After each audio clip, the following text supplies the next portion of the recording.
Have you ever wondered how to layer your basses to make them sound fat in a mix? Well, today I'm going to be breaking it down for you. Welcome back to Inverse Audio, I'm 5X, and I've got another heavily requested video for you today. If you've enjoyed the video, then please leave it a like, subscribe to the channel for more content, and leave a comment with what you want to see next. And without any further ado, let's get right in the video. So, what is layering? Layering is a technique of combining multiple sounds or samples to create a fuller, more complex end result. By carefully selecting and blending different elements, producers can enhance the character and depth of the bass lines, or any other sound in fact, and making them more impactful. It's essential to ensure that every layer complements the others without causing muddiness or frequency clashes. This can be done by placing each layer within its own space in the mix. So let me demonstrate how it can be done. Alright, so now that we're in a somewhat empty project in FL Studio, all I have currently is just some drums and a melody. So this layering can be done for almost any element within your tracks, but you particularly want to do this on the main elements, such as your basses or your leads, stuff that you want to stand out within the mix. So right now, this is the melody that we've got, and I'm just going to be making a simple SERUM patch from scratch to demonstrate how this can be done very easily. So we're going to take two oscillators, one at -2 octaves and the other at +7 semitones. Next, we're going to take an LFO, set it to re-trigger, and we're going to make this sort of rising shape like so. And we're going to apply that to the filter and make sure it's set to A and B. Next, we're going to add a bit of attack and release, mono legato. Going to add in a bit of FM. And on the effects, we're going to add on a distortion. And then the way that I'm going to layer this is by using 3 individual sounds. So they're all going to be almost a copy of each other. They use the same LFO and the same filtering. This first one, we're going to make the main layer, which is going to be in stereo.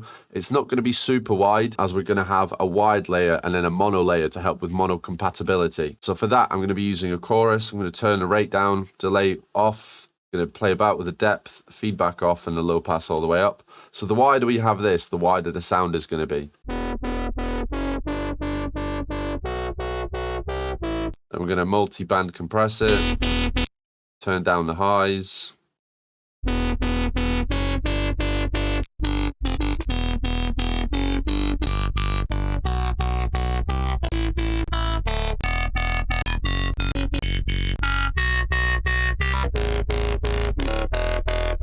Alright, so that's pretty good. I've gone with the saw-rounded, so just the normal sawtooth on the bass oscillator, and then FM from the digital section, and I've just pitched it down -1 octave, but it's still +7 semitones. And then I'm also just going to automate the rate really quickly, set it to a macro so then I can change this here within the track, and we're going to automate that. Right, yeah, that's going to work for now. I think that's pretty decent. It doesn't have to be anything crazy. Just want to use this to demonstrate how you can actually copy this automation over onto a duplicate pattern. So this is what we have right now. Obviously, it's not the best thing you've ever heard, right? But this is just for the purpose of the tutorial. I'm going to be separating it into a few different sections, so I'm not entirely sure what they're going to be yet, but there's definitely going to be a wide layer and a mono layer. So first, we're just literally going to clone the patch. And then if you want to reassign this macro to have the same rate as the other one, what you can do, double-click on the automation. And then when you pull up your channel rack, what you can then do is if you alt-click on your second duplicated patch, then you can move up the macro. As you can see, it just added it in right there. Then you make sure just turn this off just so you don't add in anything by accident. And now if we copy the MIDI over from this first patch to this second one, what we're actually going to do is we're going to separate it. So we're going to put it to a separate mixer channel. So right now that's on 52 and 53, which are then being sent to a group as well so we can process them together. And for this second sound, we're going to go and find some more gritty wavetables just to make it sound a bit more metallic, maybe add a bit more FM.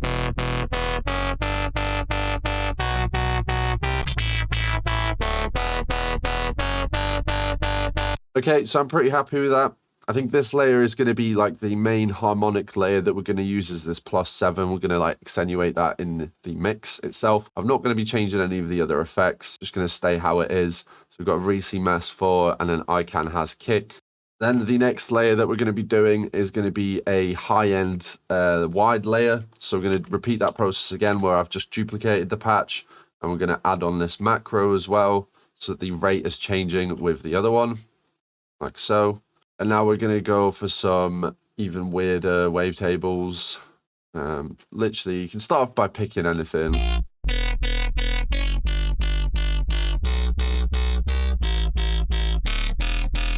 That will even do. And then the last layer that I'm going to do is going to be a strictly mono layer. So we're going to copy this over once again. As you can see, there's 4 of them there now. I'm going to copy the MIDI once again. And with this, we're going to want to make sure to turn any effects off that could be sending it into stereo. So for example, this chorus, I'm going to remove I'm going to go for simple wavetables again. So I'm going to go for a sawtooth and then a sine wave probably, because we don't want any more harmonics being introduced. It's just to help the integrity, the mono integrity of the sound. And adding a bit of white noise as well, this can really help. Cool, yeah, so just that saw wave and a sine wave with a bit of noise as well. I mean, we removed any stereo effects. And then the last thing that we're actually going to do is just add on a sub underneath it, just a sine wave at -2, copy the MIDI over. So now let me show you how to mix these into each other. Right, starting with a sub, I'm going to level it at -9. And then here are my 4 basses within this group.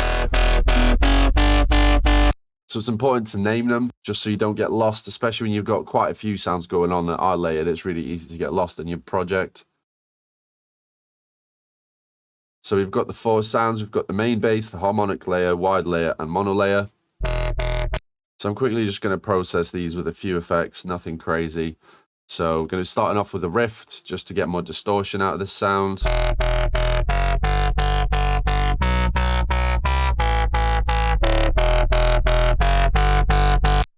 Maybe add on a disperser as well.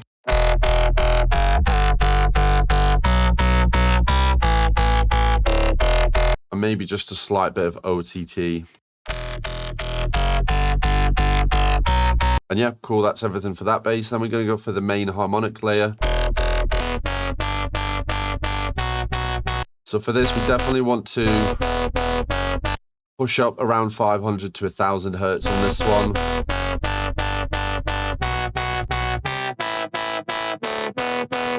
And we're going to sort of remove around 200 to clear any muddiness when we pair it with this bass. Right, we're going to go in with some distortion once again.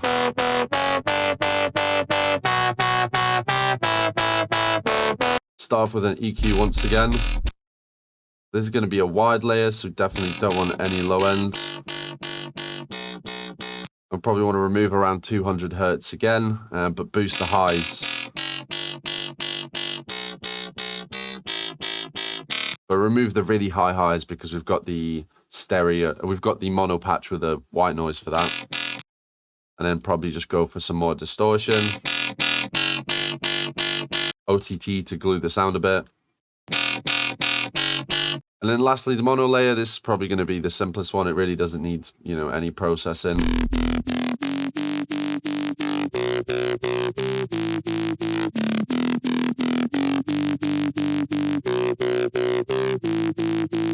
And then we're going to play them all together. And then this is where your EQing really comes in. You want to make sure that every bass has its own space.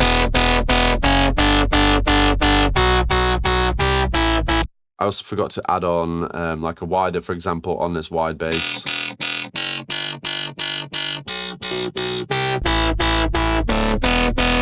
I think first thing you would have to do is level them accordingly.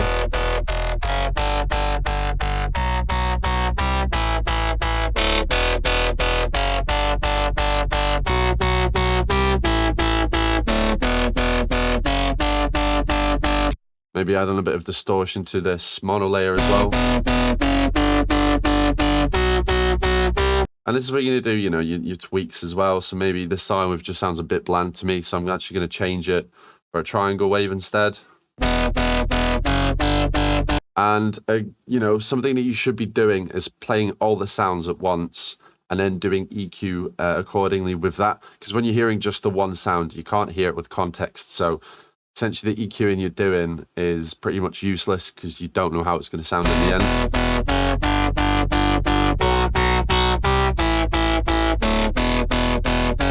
this is essentially the very bare minimum that I would do. You can obviously go a bit more in depth into applying different effects that you might like, playing about with the sound design a bit more, etc. So now that we're going to process the whole group, what I'm going to do is I'm going to low cut everything around 100, so we've got space for the sub. Going to boost the main almost harmonic.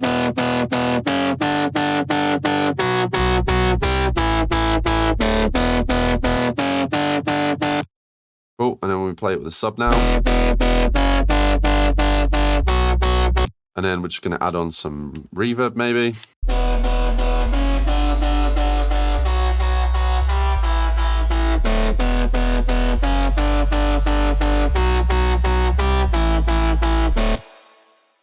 Another thing you can do is, if you want to just glue the sounds a bit together, maybe compress them together. So, you know, you could use an OTT, you could use a normal one-band compressor. But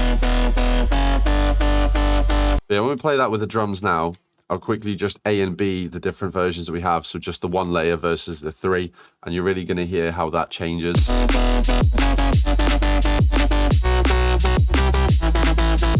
And then with the one layer,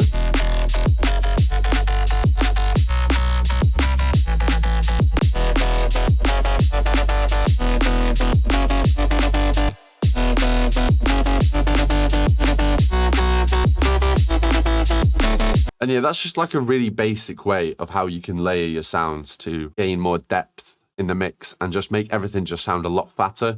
So I'm also going to show you how I layer my mid basses for more of like a dance floor track as well. So once again, empty patch, -2 octaves. This one is a bit more simple, and I set my envelope to around 300 milliseconds decay.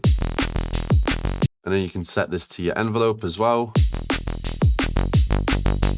We're going to be adding on distortion, and then also that chorus trick. So next, the second layer, what we're going to be doing with this one is this is going to be the high-end harmonic. So for this, I'm going to add on another wavetable. I think I'm going to go for I Can Has Kick. I'm going to turn up the wavetable position, drop the octave by 1, and add on 3 unison. Make them quite close together with the D-tune. I'm going to add on FM from B. And don't forget to add the filter onto B as well. Cool. And then the last layer that I'm going to do will be the mono layer. Just copy the MIDI once over. We're going to turn off the second oscillator, and we're going to turn off the chorus so it's mono. And we're going to add on the noise again.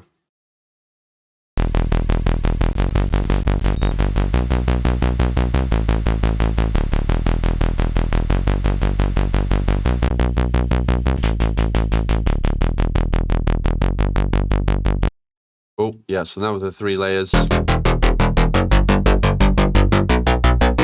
And then let's mix these in together. So first thing, EQ, this main one, I'm gonna remove everything below 100 Hertz. Maybe remove around the sort of 200 range again. Then we're gonna go in with a disperser.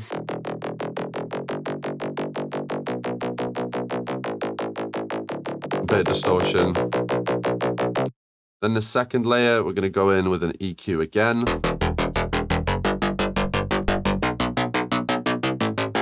We're going to cut the mids, but we're going to boost the sort of highs, the low highs. And then we're going to add on a wider as well. This last one's going to be the most simple, just an EQ, maybe some distortion as well, maybe slight saturation.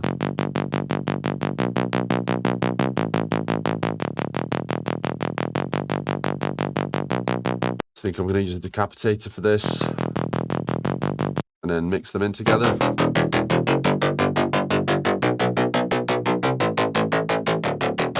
And yeah, with the drums and a sub, it should sound something like this.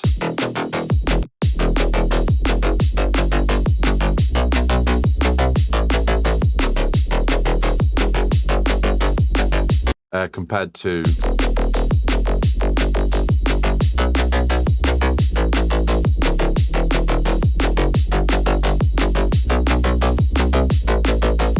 but yeah, that's sort of essentially how you layer your basses. There's no one technique you can do this. You can really do, you know, quite a few layers to get some really cool sounds that you just can't do with a single SERUM or any other synth, matter of fact. But yeah, I hope you guys have enjoyed this tutorial. If you're interested in high quality samples, then head over to the website, use code YouTube10 for an extra 10% off. I also do one-to-one tutoring, so if this is something that you're interested in, shoot us over a DM, a message, an email. There's more info on the website. But yeah, with that being said, I hope you guys have enjoyed today's tutorial, and I will catch you at the next one. Peace.